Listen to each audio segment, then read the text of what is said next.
अब हम एक और कोशिकांग की बात करते हैं, गोल्जी बॉडी की करते हैं, गोल्जिकाएं जिसको कहते हैं। इसको जो है 1898 में कैमिलो गोल्जी ने इसकी खोज की थी। ये भी जो है कई सारी झिल्लियों से बना होता है और थैलीनुमा ये संरचना है। छोटी कुछ इसमें द्रव भरी भी थैलियाँ होती हैं। इसमें जो राइबोसोम्स पर बने प्रोटीन व अन्य जो है पदार्थ गोल्जी बॉडी में पहुंचाए जाते हैं। जैसे ईआर में बना था, ईआर में राइबोसोम था, राइबोसोम में क्या बनेगा, प्रोटीन बनेगा, और एससीआर में यानी स्मूथ एंडोप्लाज्मिक रेटिकुलम में वसा बनेगा। तो प्रोटीन और जो वसा या और जो पदार्थ बन रहे हैं वो कहाँ पहुँचाए जा रहे हैं, गोल्जी बॉडी में पहुँचाए जा रहे हैं। तो गोल्जी बॉडी से कहीं और जाने से पहले यानी अन्य अंगों तक भी पहुँचाए जाएंगे। तो पहले जो है गोल्जी बॉडी क्या करता है, ये पैकेजिंग का काम करता है। तो इसका मेन जो काम है वो पैकेजिंग का करना है, और प्रोटीन तथा अन्य पदार्थ जो हैं थैलीनुमा संरचनाओं में ये पैक किए जाते हैं और फिर ये अन्य अंगों तक पहुंचाए जाते हैं। और फिर अब हम इसकी संख्या की बात करते हैं, तो इसकी जो है संख्या वो अलग अलग कोशिकाओं में अलग अलग हो सकती है।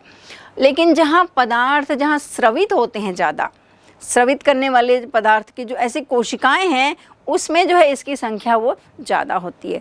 अब हम एक और कोशिकांग लाइसोसोम्स की बात करते हैं, और इससे संबंधित एक क्वेश्चन भी आता है कि लाइसोसोम को आत्महत्या की थैली कहा जाता है, क्यों? कोशिकाओं में कुछ ऐसे पदार्थ पाए जाते हैं जो पूरी कोशिका के लगभग सारे पदार्थों को नष्ट करने की क्षमता रखते हैं। प्रश्न यह है कि फिर ये पदार्थ उस कोशिका को नष्ट क्यों नहीं करते? यह पहेली तब सुलझी जब लाइसोसोम की खोज हुई। यह स्पष्ट हुआ कि ऐसे सारे विनाशकारी पदार्थ लाइसोसोम नामक थैलियों में भरे होते हैं और साधारण परिस्थिति में कोशिका के शेष पदार्थों के संपर्क में नहीं आते। अब आप समझ ही गए होंगे कि जैसे ही कोशिका में हानिकारक पदार्थ बनते हैं, लाइसोसोम उसे प्रायः नष्ट कर देते हैं। कभी कभी विशिष्ट परिस्थितियों में लाइसोसोम फट जाते हैं और उनमें भरे एंजाइम पूरी कोशिका को पचा डालते हैं। इसलिए लाइसोसोम को सुसाइडल बैग या आत्मघाती झूला भी कहते हैं। तो इसको हम समझने का प्रयास करते हैं कि दरअसल लाइसोसोम जो है वो छोटे छोटे ये आप जैसे देख रहे हो छोटी छोटी गोलनुमा संरचनाएं हैं। इसमें जो है पाचक एंजाइम भरे रहते हैं। लगभग 24 प्रकार के इसमें एंजाइम रहते हैं। अब इनका काम क्या है, एंजाइम का पाचन का। तो जो कोशिकीय पदार्थ होते हैं उनका पाचन का काम करते हैं। अब कभी कभी क्या होता है कि क्षतिग्रस्त हो जाती है कोशिका, या फिर कोई ऐसे विशेष परिस्थितियां आ जाती हैं तो ये लाइसोसोम जो है वो फट जाते हैं। अब लाइसोसोम में क्या है, कोशिकीय पदार्थ के पाचन करने वाले एंजाइम्स हैं, लेकिन वो ही बाहर आ गए तो क्या होगा, वो पूरी कोशिका को ही ख़त्म कर डालते हैं, उसको पचा डालते हैं, और इस तरीके से वो कोशिका जो है वो मृत हो जाती है। तो इसलिए इसको क्या कहते हैं, सुसाइडल बैग कहते हैं, यानी आत्महत्या की थैली कहते हैं। और ये लाइसोसोम जो है जैसे कोशिकीय पदार्थों का पाचन तो करते हैं, लेकिन हम जानते हैं कि हमारे अंदर जो है बहुत सारे वातावरण में ऐसे जर्म्स हैं, बैक्टीरिया हैं, वो एंटर करते रहते हैं। तो लाइसोसोम का काम क्या रहता है, ये जो बैक्टीरिया अंदर प्रवेश कर रहे हैं, आप ये देख रहे हो जैसे, तो वो उसको भी खाने का काम करते हैं, यानी उसको डिस्ट्रॉय करते हैं, जिसको फेगोसाइटोसिस प्रोसेस कहते हैं। तो इसमें जो है लाइसोसोम जो है इम्पॉर्टेंट उसका रोल रहता है। एक तो वो जर्म्स जो बाहर फॉरेन मटेरियल आ रहे हैं उसको ख़त्म करता है, और फिर मुख्य बात जो है ये पाचन का काम करता है।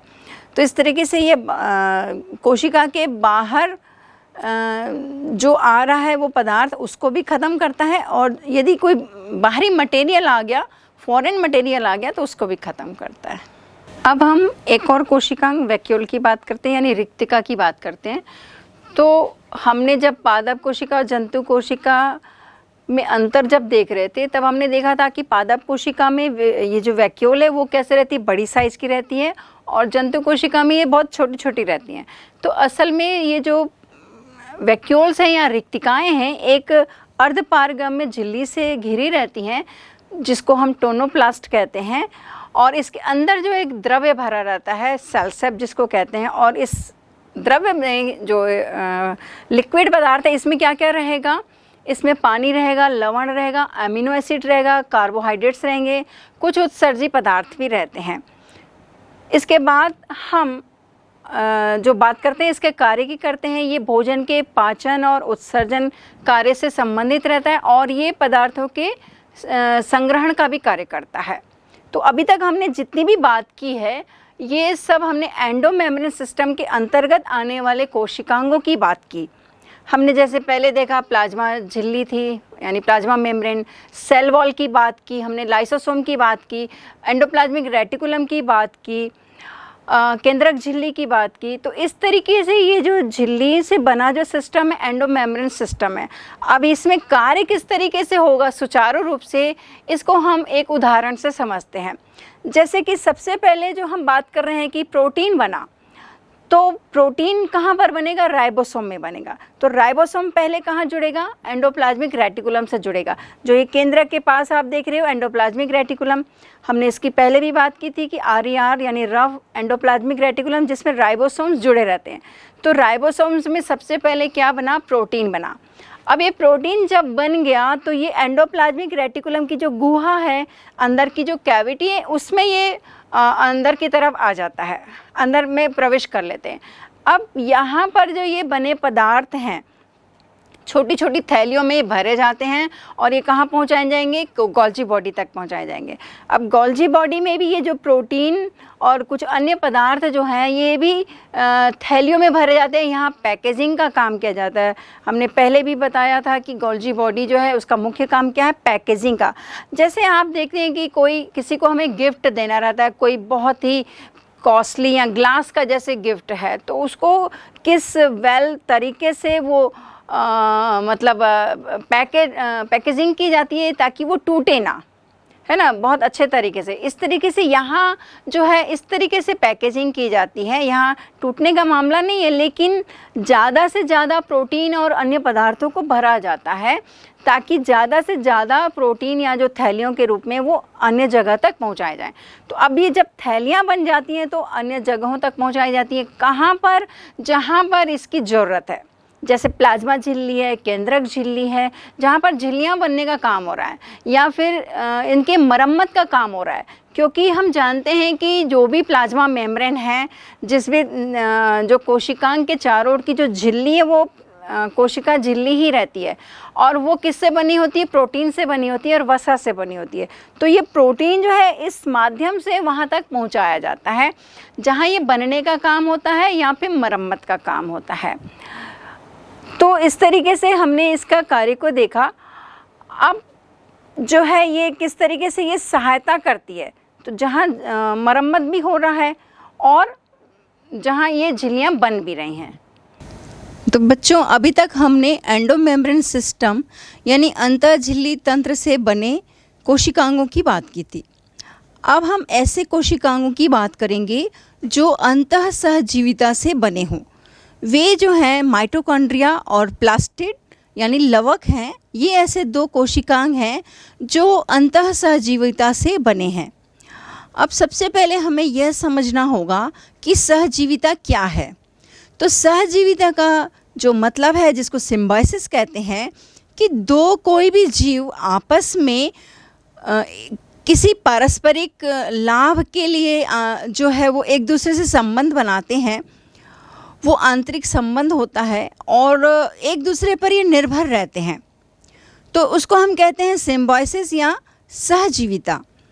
तो ये सहजीविता जो है एक दूसरे पर जो निर्भरता की जो हम बात कर रहे हैं, वो चाहे तो दो पौधों के बीच या दो प्राणियों के बीच या एक पौधे और एक प्राणी जो है मिलकर ये बना सकते हैं।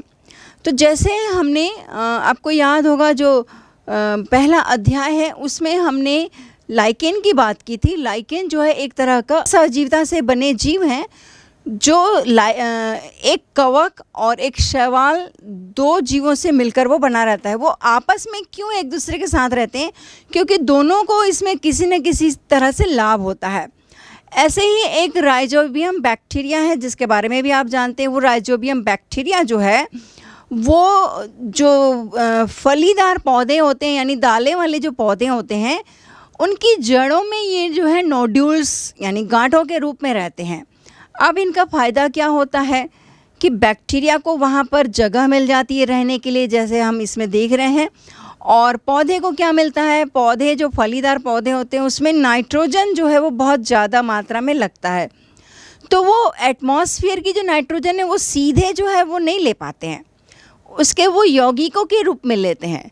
तो एटमॉस्फेयर की जो नाइट्रोजन है वो जो है जड़ों के पास नीचे जाती है और वहाँ पर जो राइजोबियम बैक्टीरिया जैसे नोड्यूल में आप देख रहे हो, ये जो बैक्टीरिया हैं वो उस जो फ्री नाइट्रोजन है उसको वो कंपाउंड्स में कन्वर्ट करते हैं और ये पौधे जो हैं रूट के ज़रिए जो कंपाउंड्स हैं वो फिर पौधों तक पहुंचते हैं।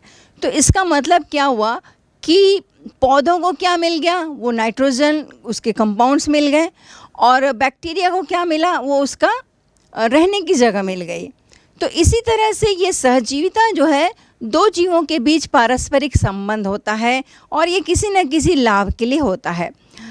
तो अब यहाँ पर हम बात कर रहे हैं अंतः सहजीविता की। तो यहाँ भी ऐसे ही हुआ है कि माइटोकॉन्ड्रिया और ये प्लास्टिड यानी लवक जैसे ये कोशिकांग अभी हम कह रहे हैं यानी कोशिका के ये अंग हैं, लेकिन बहुत साल पहले की बात करें तो ये एक स्वतंत्र जीव के रूप में रहे होंगे। लेकिन ऐसी कुछ परिस्थितियां बनी होंगी कि ये जो माइटोकॉन्ड्रिया और प्लास्टिड जैसे जो कोशिकांग हैं इनको यहाँ जो दूसरी कोशिका है यानी पहले प्रोकैरियोटिक कोशिका बनी थी, तो प्रोकैरियोटिक कोशिका में तो होते नहीं हैं और बाद में ये यूकैरियोटिक कोशिका में आप जानते हो कि यूकैरियोटिक कोशिका में ये कोशिकांग पाए जाते हैं। तो एनर्जी का ये सोर्स है, प्लास्टिक जैसे जो भोजन बनाता है और माइटोकॉन्ड्रिया क्या है, ये ऊर्जा का स्रोत है, ऊर्जा का घर है। तो चूंकि ऊर्जा की ज़रूरत पड़ी होगी जीवों को, तो उसी लिए क्या हुआ होगा कि ये प्लास्टिड एंड जो माइटोकॉन्ड्रिया है इनके आपस में संबंध बन गए होंगे, ये उसमें एंटर कर गए होंगे और दोनों जो है फिर अंतः सहजीविता के रूप में रह रहे होंगे जिसमें दोनों का लाभ हो रहा होगा।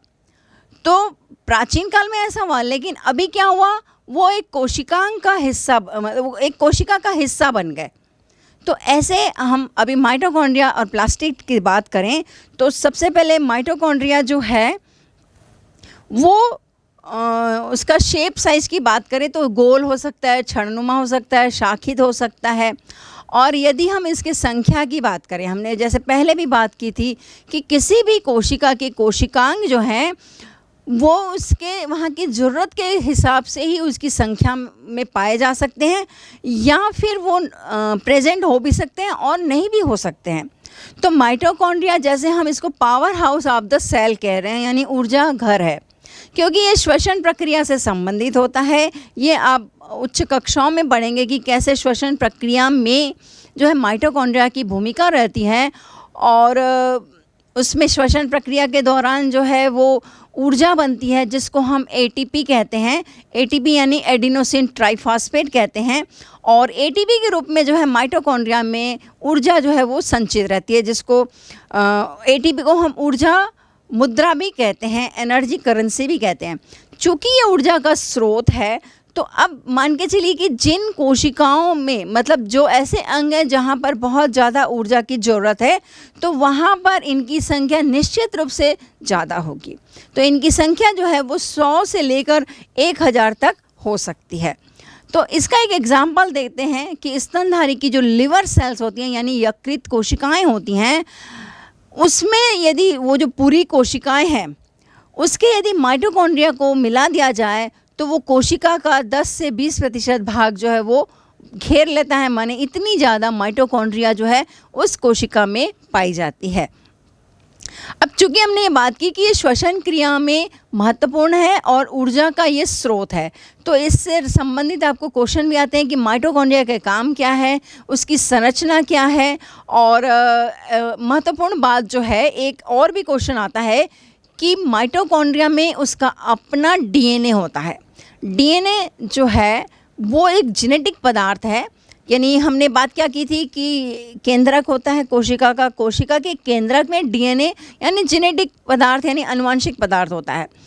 अब माइटोकॉन्ड्रिया में भी डीएनए है जिसको माइटोकॉन्ड्रियल डीएनए कहते हैं, और चूंकि इसमें भी डीएनए है तो इसका जो डीएनए है यानी ये गुण जो है वो एक पीढ़ी से दूसरी पीढ़ी को ट्रांसफ़र होते हैं। तो माइटोकॉन्ड्रिया का खुद का अपना डीएनए होने के कारण ये माइटोकॉन्ड्रिया उसी से ही वो जो है वो बनती है, क्योंकि डीएनए मतलब आनुवंशिक इकाई हम किसको कहेंगे, जो कॉपी होती है, जो अपनी कॉपी बना सकता है। तो माइटोकॉन्ड्रिया में भी क्योंकि डीएनए है तो ये अपनी कॉपी बनाता है, और ये गुण जो है वो एक पीढ़ी से दूसरी पीढ़ी को वो ट्रांसफ़र होते हैं। तो इस तरीके से ये क्वेश्चन आपको ऑब्जेक्टिव में भी आ सकता है कि केंद्रक के अलावा डीएनए और किसमें पाया जाता है, तो एक माइटोकॉन्ड्रिया है और दूसरा है प्लास्टिड। क्या आप जानते हैं माइटोकॉन्ड्रिया एवं अंतःप्रद्रवी जालिका में गत्यात्मक संबंध है। इस संबंध के बारे में हम तब जान पाए जब अंतःप्रद्रवी जालिका द्वारा माइटोकॉन्ड्रिया को विभाजित करने के लिए उत्तेजित करते देखा गया। अंतःप्रद्रवी जालिका की नलिका के फंदे से माइटोकॉन्ड्रिया 2 भागों में विभाजित होते देखे गए हैं। प्रत्येक भाग स्वतंत्र माइटोकॉन्ड्रिया के रूप में कार्य करने में सक्षम रहा। किसी भी कोशिका में माइटोकॉन्ड्रिया का ज्यादा संख्या में होना क्यों जरूरी है? तो बच्चों अब हम दूसरा सहजीविता से बना अंग प्लास्टिड यानी लवक की बात करते हैं। तो ये लवक जो है वो 2 प्रकार का होता है, एक रंगहीन होता है और दूसरा रंगीन होता है। तो रंगहीन जिसको हम ल्यूकोप्लास्ट कहते हैं, इसके कई एग्जाम्पल्स हम अपने आसपास देखते हैं, उसको खाने में भी हम उपयोग में लाते हैं। जैसे मक्के का बीज है, आलू है, मूली है, अब देख रहे हो ये कलरलेस है, रंगहीन है। तो इसमें जो लवक पाया जाएगा वो कैसा होगा, रंगहीन होगा, यानी इसमें ल्यूकोप्लास्ट पाया जाएगा। तो इससे भी संबंधित क्वेश्चन आता है कि रंगहीन लवक के नाम लिखिए, या फिर दूसरा इसका जो प्रकार है रंगीन लवक के एग्जाम्पल्स यानी उदाहरण कौन कौन से हैं। तो ये जो है परीक्षा की दृष्टि से इनको हमें याद करना चाहिए। तो दूसरा प्रकार जैसे हम देख रहे हैं कि रंगीन है, और जैसे पहले हमने रंगीन की बात की थी, उसमें जो है स्टार्च होता है। आप जानते हो आलू में स्टार्च होता है। स्टार्च क्या है, एक तरह का कार्बोहाइड्रेट है। तो स्टार्च जो है वो भोजन के रूप में संचित रहता है। अब दूसरा प्रकार रंगीन लवक की बात करते हैं। तो रंगीन लवक में सबसे पहले हम ज़्यादा जो है वो हरे रंग के देखते हैं, और ये इनमें जो रंग पाया जा रहा है वो किसके कारण है, कोई एक वर्णक उपस्थित होता है या पिगमेंट होता है। जैसे आप पत्तियों में देखते हैं, पत्तियों का रंग कैसा होता है, हरा रंग होता है। तो हरा रंग क्यों है, वो क्लोरोप्लास्ट के कारण है, यानी हरित लवक के कारण है। और हरित लवक में एक पिगमेंट होता है जिसको कहते हैं क्लोरोफिल, उसकी उपस्थिति के कारण उसका रंग क्या होता है, हरा होता है। इसके अलावा ये जो क्लोरोप्लास्ट है तो इसकी संरचना में जो है वो विभिन्नता मिलती है। जैसे वो हम कुछ एग्जाम्पल्स को देख लेते हैं। ये कप शेप्ड है, तो कप शेप्ड यानी कप के अनुसार जो आकृति है वो क्लेमाइडोमोनास में पाया जाता है। फिर दूसरा देखते हैं स्पाइरल है, रिबन लाइक जिसको बोलते हैं, ये स्पाइरोगायरा में होता है। स्पिंडल शेप देखें तो ये एंथोसिरस में होता है, और यदि स्टार शेप देखें तो जाइगोनिमा में होता है। और रेटिकुलेट जो है यानी जालिकावत, तो वो उडोगोनियम में पाया जाता है। और यदि हायर प्लांट्स की बात करते हैं, हायर प्लांट्स किसको बोलते हैं, जो बड़े बड़े पौधे रहते हैं, उनमें जो ये है वो डिस्क नुमा शेप का रहता है। जैसे ये आप पिक्चर देख रहे हो डिस्क नुमा, ये थैली नुमा, इसके 2 मेम्ब्रेन होती है, डबल मेम्ब्रेनल स्ट्रक्चर होता है, इसमें थैलेकाइड्स होते हैं, वो इसकी इकाइयाँ हैं जहाँ पर जो है महत्वपूर्ण प्रक्रिया प्रकाश संश्लेषण की जो है वो संपन्न होती है। क्या आप जानते हैं क्लोरोप्लास्ट का व्यास किसी माइटोकॉन्ड्रिया से लगभग दुगना होता है। क्लोरोप्लास्ट दोहरी झिल्ली से घिरे होते हैं। दोनों झिल्ली के अलावा एक और झिल्ली पाई जाती है जिसे थैली जैसी संरचना संगठित होती है, जिसे थाइलेकॉइड कहते हैं। थाइलेकॉइड सिक्कों के चट्टानों की भांति ढेर के रूप में मिलते हैं, जिन्हें ग्रेना कहते हैं। झिल्लियों के बीच भरे पदार्थ को स्ट्रोमा कहते हैं। पादप कोशिकाओं में क्लोरोप्लास्ट की उपस्थिति से प्रकाश संश्लेषण की क्रिया संपन्न होती है। क्लोरोप्लास्ट को कोशिका का रसोई घर भी कहते हैं। सोचिए क्यों? अगर माइटोकॉन्ड्रिया नहीं होता तो कोशिका की कार्यप्रणाली में क्या अंतर पड़ता? अंतः सहजीविता के अंतर्गत कोशिका में प्रवेश करने वाले जीवों के विशिष्ट गुण क्या थे? हमने अभी तक यूकेरियोटिक कोशिकाओं का अध्ययन किया है। आइए हम कुछ प्रोकैरियोटिक कोशिकाओं की विशेषताओं का भी अध्ययन करें। तो ये तो हमने हरे रंग के वर्णक की बात की। अब आपने ऐसे रंगीन पदार्थों को भी देखा होगा, जैसे आपने टमाटर देखा है, लाल लाल मस्त गोल गोल जो रहते हैं, और बैंगन देखा है आपने, वो बैंगनी रंग का होता है। आपने गाजर खाते हो सलाद के लिए, और हेल्थ के लिए भी बहुत अच्छी रहती है क्योंकि उसमें विटामिन ए रहता है। तो इसमें जो रंग है वो किसके कारण है? तो इसमें भी कोई ना कोई ऐसा वर्णक पाया जाता है जिसके कारण वो वर्णक जो है वो उसको रंग प्रदान करता है। तो अब हम टोमेटो में बात करें, यानी कि टमाटर में बात करें, तो जो उसका रेड कलर है वो लाइकोपिन नाम का वर्णक पाया जाता है जिसके कारण वो होता है। अब हम कैरेट की बात करें तो कैरेट में भी क्या है, बीटा कैरोटीन पाया जाता है जो उसको रेड ऑरेंज कलर देता है। और यदि हम ब्रिंजल की बात करते हैं तो इसमें एंथोसाइनिन एक पिगमेंट है वो पाया जाता है जिसके कारण उसका रंग इस तरीके का होता है। और ऐसे आपने रेड रोज़ देखे हैं, तो रेड रोज़ का भी जो कलर है वो किसके कारण है? एक है उसमें एंथोसाइनिन रहता है और फ्लेवोनिन्स भी होता है। तो दो पिगमेंट के कारण उसका जो कलर है वो रेड कलर का रहता है। तो ये हमने रंगीन और रंगहीन लवक की बात की। तो अभी तक हमने पूरी जो भी बात की है वो एक यूकैरियोटिक कोशिका की बात की है। और आपको याद होगा कि ये भी हमने पहले अध्याय में पढ़ा था कि कोशिका जो है वो दो प्रकार की बात की गई है, एक प्रोकैरियोटिक है और एक यूकैरियोटिक है। तो जो भी हमने अभी बात की है, जितने भी कोशिकांगों की बात की, वो सारे कोशिकांग किस में होंगे? यूकैरियोटिक कोशिका में होंगे। तो इससे पहले जो आई वो प्रोकैरियोटिक कोशिका थी। तो प्रोकैरियोटिक कोशिका की संरचना क्या है, इसके उदाहरण हमने देखे थे। वो बैक्टीरिया है, साइनोबैक्टीरिया, वो इसका उदाहरण है। लेकिन उसके हमने लक्षणों की भी बात की थी कि किसके कारण जो है, यानी केंद्रक झिल्ली की अनुपस्थिति के कारण जो है ये प्रोकैरियोटिक होते हैं, और केंद्रक झिल्ली की यदि उपस्थिति है तो वो यूकैरियोटिक हो जाते हैं। तो केवल इस झिल्ली की प्रेजेंस एंड एब्सेंस के कारण ही जो लिविंग वर्ल्ड है उसमें जो है सजीवों को वो दो भागों में बांटा गया था। तो अब हम प्रोकैरियोटिक कोशिका की बात करते हैं। तो प्रोकैरियोटिक कोशिका की जैसे हम बात कर रहे हैं तो हमने सबसे पहले क्या बोला कि इसमें न्यूक्लियर मेम्ब्रेन यानी केंद्रक झिल्ली नहीं है, जिसके कारण ही इसको यूकैरियोटिक कोशिका से अलग किया गया। फिर दूसरी बात करें तो इसमें भी जो है ये कोशिका जो है कोशिका झिल्ली से घिरी रहती है, और इसके चारों ओर एक कोशिका भित्ति भी होती है। लेकिन इसकी कोशिका भित्ति जो है वो पौधों के कोशिका भित्ति से अलग होती है। पौधों की कोशिका भित्ति सेलुलोज की बनी होती है, और इनकी जो है वो एक पेप्टाइडोग्लाइकेन कार्बोहाइड्रेट से बनी होती है। अब इसमें प्रोकैरियोटिक में बात करें तो कुछ इसमें जो है कोशिकांग जो यूकैरियोटिक में पाए जाते थे वो इसमें नहीं पाए जाते हैं। जैसे माइटोकॉन्ड्रिया है, हमने यदि प्लास्टिड की बात करें तो प्लास्टिड केवल प्लांट सेल में ही पाया जाता है। तो प्लास्टिड है, लाइसोसोम है, गोल्जी बॉडी है, ये सारे कोशिकांग जो हैं ये यूकैरियोटिक में पाए जाते हैं, प्रोकैरियोटिक में नहीं पाए जाते हैं। अब प्रोकैरियोटिक में नहीं पाए जाते तो इनके वाले काम जो है वो कैसे संपन्न होंगे? तो प्रोकैरियोटिक कोशिका का जो कोशिका द्रव्य है उनमें ये सारे काम जो हैं वो संपन्न होते हैं। और कुछ जो कार्य की बात करें तो जैसे बैक्टीरिया का यदि हम ये पिक्चर देखते हैं तो इसमें एक मीजोसीम आप देख रहे हैं कि स्ट्रक्चर जो है ये मीजोसोम कहते हैं। तो इस मीजोसोम के द्वारा भी कुछ कार्य संपन्न किया जाता है और ये श्वसन संबंधी कार्य करता है। तो इस तरीके से प्रोकैरियोटिक कहना चाहिए बहुत सिंपल जीव हैं।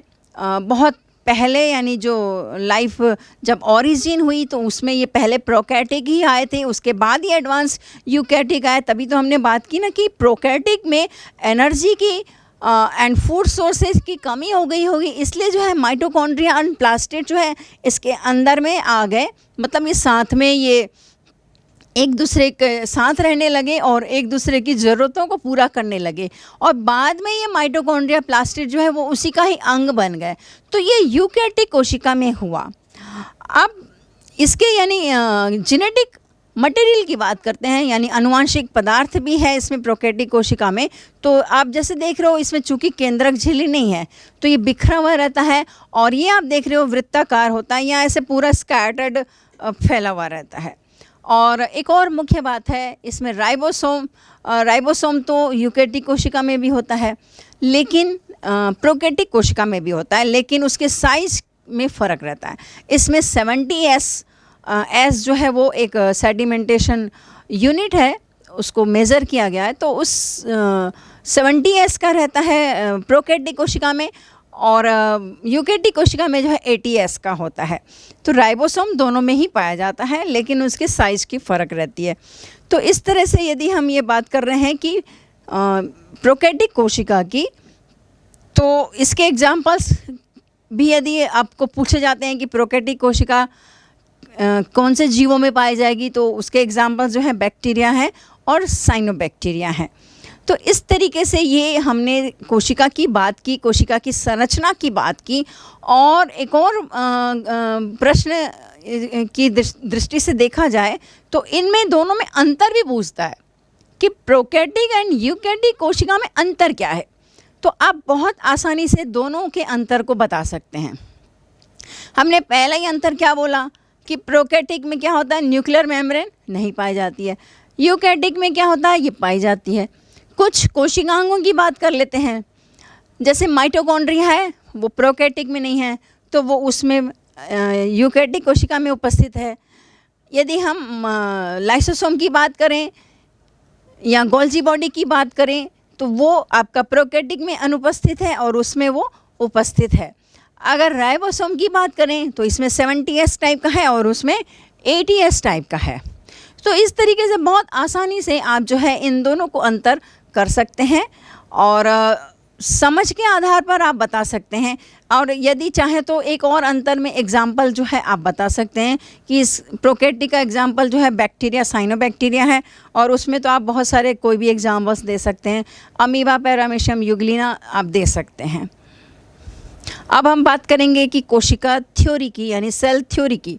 अब जो भी हमने बात की है ये तो सेल की, कोशिका के संरचना की बात की। अब सबसे पहले जो है वो सजीव जो बना वो कैसे बना, उसकी थ्योरी किसने दी, उसकी बात करेंगे। तो अब सवाल था कि जीव कैसे बना। पहले ये माना जाता था कि मिट्टी से, हवा से, पानी से या स्वतः जनन से ही जीव जो है वो बनते हैं, लेकिन कई सालों तक ये इसी खोज में लगे रहे वैज्ञानिक कि आखिर जीव की उत्पत्ति होती कैसी है।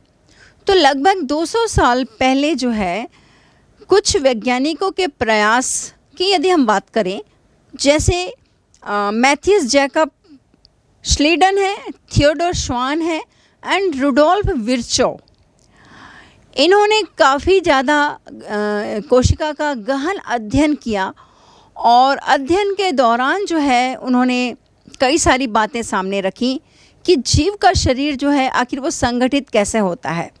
तो जब वो कोशिका का गहन अध्ययन कर रहे थे तभी वो बता पाए कि कोशिका ही जो है वो जीव के शरीर को संगठित करती है, यानी जो जीव का जो शरीर है वो कोशिका से ही बनता है।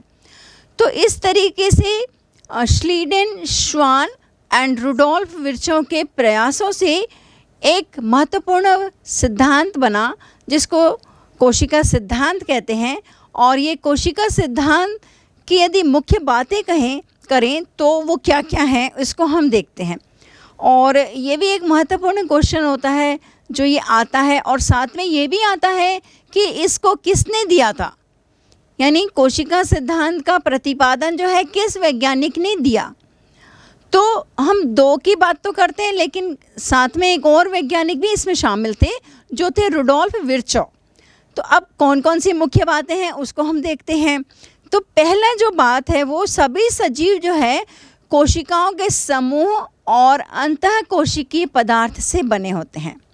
दूसरी बात करते हैं हम तो कोशिका जो है वो जीव की संरचनात्मक एवं क्रियात्मक इकाई है। इसकी बात हमने पहले भी कर लिया था। तीसरी बात जो है वो सभी कोशिकाएं पहले से उपस्थित कोशिकाओं से ही पैदा होती हैं। तो ये 3 बातों का यदि सार या सारांश के रूप में यदि हम समझें तो हम क्या मतलब उन वैज्ञानिकों ने जो नियम दिया या जो सिद्धांत दिया, सिद्धांत का प्रतिपादन किया, तो 3 बातें महत्वपूर्ण थी। जो जीव का जो कोशिकाएं और कोशिकाओं से जो हमने कोशिकांगों की बात की उससे बना होता है। फिर दूसरी बात की कि कोशिका जो है संरचनात्मक एवं क्रियात्मक इकाई है, क्योंकि हमने जैसे पहले बात की थी कि जो भी यानी शरीर है, जिसका भी सजीवों का शरीर है वो कोशिका से बना हुआ है। फिर कार्य कहाँ हो रहा है, चाहे वो पाचन का हो, श्वसन का हो, उत्सर्जन का हो, परिवहन का हो, या और भी जो भी सजीवों में जैविक प्रक्रियाएं हो रही हैं, वो पर्टिकुलर कहा जाए यानी बेसिक रूप से कहा जाए तो वो कोशिका में ही संपन्न हो रही है। तो इसलिए कोशिका जो है वो संरचनात्मक इकाई तो है ही, साथ में कार्यात्मक इकाई भी है, क्योंकि वो काम भी वही संपन्न हो रहा है। और तीसरी बात जो है, कोशिका से ही जो है दूसरी कोशिका बनती है, क्योंकि रुडोल्फ विर्चॉव जब अध्ययन कर रहे थे तब उन्होंने देखा था कि कोशिकाएं जो है वो विभाजित होती हैं और नई कोशिकाएं बनती हैं। तो इस तरीके से इस सेल थ्योरी का प्रतिपादन किया गया। अब हम एक और महत्वपूर्ण बात पर हम विचार करते हैं कि हमने हमेशा जो है वो कोशिका को माइक्रोस्कोप के अंदर में ही देखते हैं। कुछ एक आध एग्जाम्पल यदि छोड़ दिया जाए, जैसे हमने पहले नींबू की बात की थी, लेमन, संतरे की बात की थी, उसका जो रसदार रेशा होता है वो भी एक कोशिका है।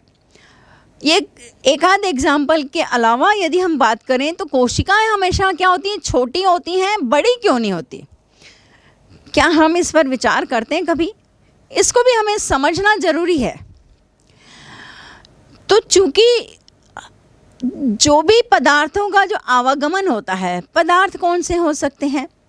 पोषक पदार्थ हैं, उत्सर्जी पदार्थ हैं, गैसें हैं, हार्मोन्स हैं, एंजाइम्स हैं। ऐसे महत्वपूर्ण पदार्थ जो हैं वो जब एक कोशिका से दूसरी कोशिका में गमन करेंगे, तो अगर मान के चलिए कि कोशिका बड़ी हो, जैसे यदि हम यहाँ पर एक बात करते हैं कि एक कोशिका बड़ी साइज की है और दूसरी कोशिका छोटी साइज की है, तो 2-3 आप जानते हो कोशिकाएं जो है वो समूह बनाती हैं, और समूह जो है वो टिश्यू कहलाता है, और टिश्यू वही अंग कहलाता है।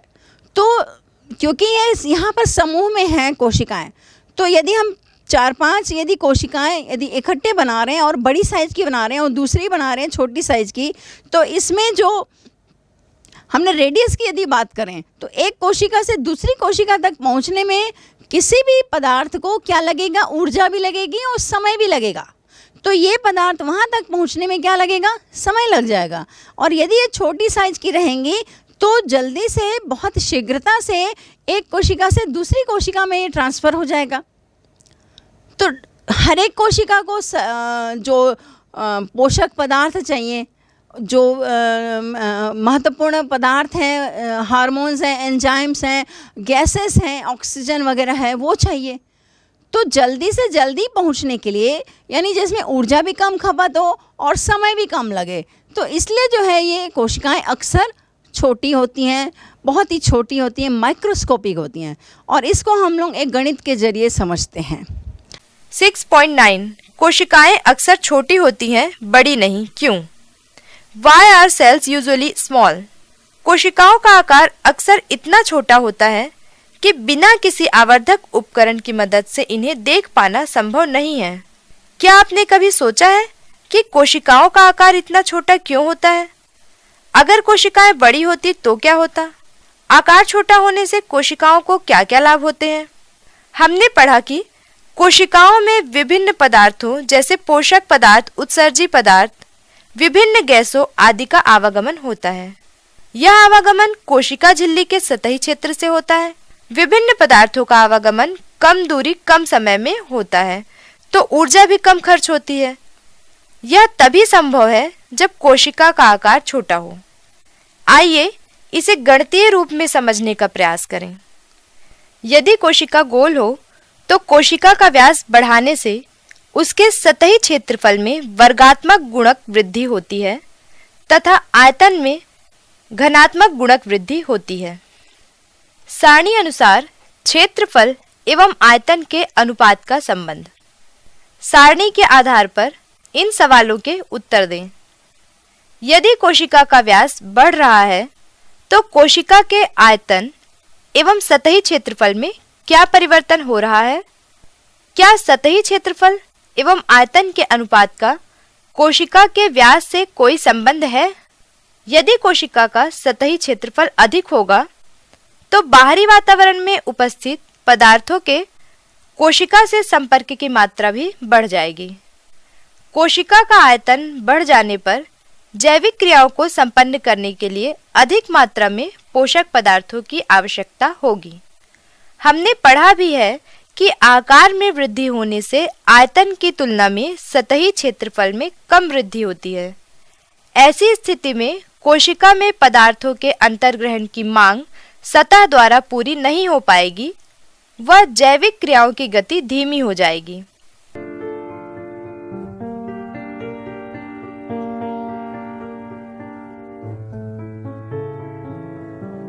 इस प्रकार का संबंध विभिन्न आकृति की कोशिकाओं में भी देखा जा सकता है। आपने कुछ बड़ी कोशिकाओं जैसे पंछियों के अंडे का योक वाला भाग, मछली के अंडे की कोशिकाओं को देखा होगा। ये कोशिकाएं अपनी परिपक्व अवस्था को प्राप्त कर चुकी होती हैं। इस अवस्था में इनकी जैविक क्रियाएं भी धीमी पड़ जाती हैं। अब आप समझ गए होंगे कि आकार में बड़ी होने के बावजूद ये कोशिकाएं किस प्रकार जीवित रह जाती हैं। 6.1.0 क्या कोशिकाएं चपटी ही होती हैं? Are cells flat? सामान्यतः जब हम कोशिका को सूक्ष्मदर्शी से देखते हैं तो इसकी संरचना चपटी या द्विआयामी प्रतीत होती है। वास्तव में कोशिका की लंबाई, चौड़ाई तथा मोटाई होती है, अर्थात यह त्रिआयामी होती है। इसकी लंबाई और चौड़ाई हम आसानी से देख सकते हैं, पर मोटाई नहीं। इसलिए हमें ऐसा प्रतीत होता है कि कोशिका चपटी होती है। कुछ ऐसे उदाहरण हैं जिससे हम कोशिका की मोटाई का अध्ययन कर सकते हैं। जैसे अंडे एवं संतरे की कोशिका से भी हम कोशिका की लंबाई, चौड़ाई एवं मोटाई का आभास प्राप्त कर सकते हैं। अब हम एक और बात करते हैं कि कोशिकाएं जो हमने जब हम माइक्रोस्कोप में देखते हैं तो वो द्विआयामी होती हैं, यानी 2 डायमेंशनल होती हैं, यानी उसकी एक लंबाई दिखेगी, एक चौड़ाई दिखेगी, लेकिन उसकी मोटाई नहीं दिख पाती है। तो एक्चुअली यानी जो कोशिका की बात करें वो चपटी नहीं होती है, उसमें मोटाई भी होती है। जैसे हम संतरे के यदि एक रेशे की बात करते हैं तो हमको उसकी लंबाई भी दिखेगी, चौड़ाई भी दिखेगी, उसकी मोटाई भी दिखेगी। तो कोशिका जो है वो त्रिआयामी रहती है, यानी 3 डायमेंशनल होती है। तो बच्चों, इस तरीके से हमने ये कोशिका जो जीवन की इकाई है, संरचनात्मक और कार्यात्मक इकाई है, इसके हमने बहुत सारी गतिविधियों को देखा और कोशिका के कोशिकांगों की बात की, संरचना की बात की, कार्यों की बात की, और फिर हमने कोशिका सिद्धांत की बात की, और भी बहुत सारे छोटे छोटे पॉइंट्स थे जिस पर हमने चर्चा की। तो इस तरीके से ये कोशिका जो है बहुत महत्वपूर्ण अध्याय है, बहुत सारे इसके जो क्वेश्चंस आते हैं, और यदि हमने इसको अच्छे से समझ लिया कि कोशिका क्या है, क्यों इसे संरचनात्मक और कार्यात्मक इकाई कहते हैं, तो आप इस वीडियो के ज़रिए बहुत अच्छे से समझ गए होंगे।